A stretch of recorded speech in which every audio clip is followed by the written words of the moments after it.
Ukraine भेजा जाने वाला असला कहां जाता है?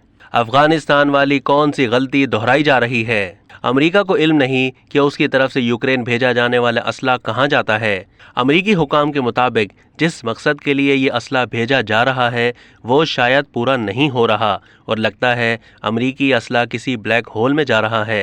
खदशा जाहिर किया गया कि अमेरिका एक मरतबा फिर अफगानिस्तान, इराक और शाम में की जाने वाली गलती दोहरा रहा है, क्योंकि मगरबी ममालिक की तरफ से यूक्रेन में रूस के खिलाफ इस्तेमाल करने के लिए जो असला भेजा जा रहा है उसका 70% हिस्सा गायब हो जाता है, जबकि सिर्फ 30% ही यूक्रेन में लड़ने वाले फौजियों और जंगजुओं तक पहुंच पाता है। मगरबी ममालिक का ये असला शायद ज़ाया हो जाता है या फिर करप्शन और ब्लैक मार्केट में फ़रोख्त हो जाता है। अमेरिका ने फरवरी से लेकर अब तक यूक्रेन के लिए 54 अरब डॉलर्स की माशी और अस्करी इमदाद की मंजूरी दी है, जबकि बरतानिया ने 3 अरब डॉलर्स और यूरोपीय यूनियन ने 2.5 अरब डॉलर्स का असला यूक्रेन को देने की मंजूरी दी। अमेरिका की सरपरस्ती में मगरबी ममालिक की जानिब से फराहम किए जाने वाले असले में राइफलें, दस्ती बम, टैंक शिकन मिसाइल और कसीरुल जहती रॉकेट फायरिंग सिस्टम शामिल हैं। ये असला और गोला बारूद मगरबी ममालिक की फैक्ट्रियों से निकलकर पोलैंड के रास्ते यूक्रेन जाता है। तहां असले की ये मुंतकली पुरसुकून नहीं। जो बात परेशान कुन है वो ये है कि असला भेजने वाले कुछ मुल्क ऐसे हैं जो ये जिम्मेदारी लेने को तैयार नहीं कि पता लगाएं कि उनका दिया हुआ असला कहां जाता है, और ऐसा करने के लिए एक मुतहरिक निगरानी के मैकेनिज्म की ज़रूरत है। यूक्रेन का इसरार है कि वो भेजे जाने वाले हर असले की ट्रैकिंग करता है।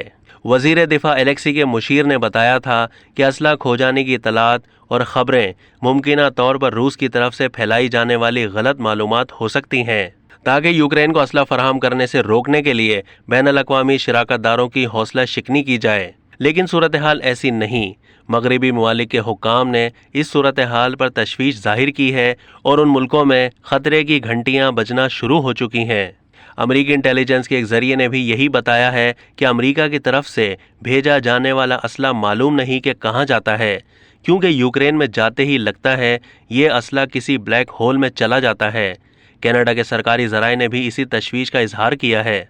गुज़िश्ता कई बरसों से अगर ट्रांसपेरेंसी इंटरनेशनल की फहरिस्त देखें तो यूक्रेन दुनिया के 180 करप्ट तरीन ममालिक की फहरिस्त में 122वें नंबर पर रहा है। इस फहरिस्त में 180 करप्ट तरीन जबकि सिफर रैंकिंग करप्शन से पाक को जाहिर करता है।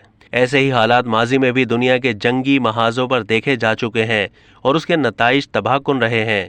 एमनेस्टी इंटरनेशनल में सीनियर क्राइसिस एडवाइज़र डोना टेला का कहना था कि जब 2003 में अमेरिका ने इराक पर हमला किया था और फिर जब 2014 में दाइश ने मुल्क के कई हिस्सों पर कब्जा कर लिया और उनके पास अमेरिकी असले का एक बड़ा ज़ख़ीरा था।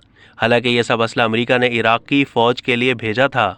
और फिर सन 2001 में अमेरिकी फ़ौज के अफ़गानिस्तान पर हमले को देख लें।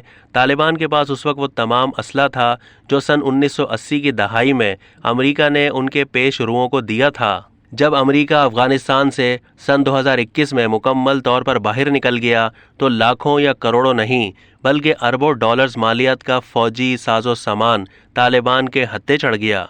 ये वो साजो सामान था जो अफ़गान फ़ौज के लिए था। और थोड़ा अगर माजी में झांकें तो हमें एक दहाई पहले ही ये इतलात मिल गई थी कि अमेरिका से अफ़गानिस्तान भेजा जाने वाले असले का एक बड़ा हिस्सा बमुश्किल ही मंजिल तक पहुंचता था। अब तक के लिए इतना ही। मज़ीद मालूमात के लिए डेली जंग के यूट्यूब चैनल को सब्सक्राइब कीजिए और फेसबुक के पेज को भी लाइक कीजिए।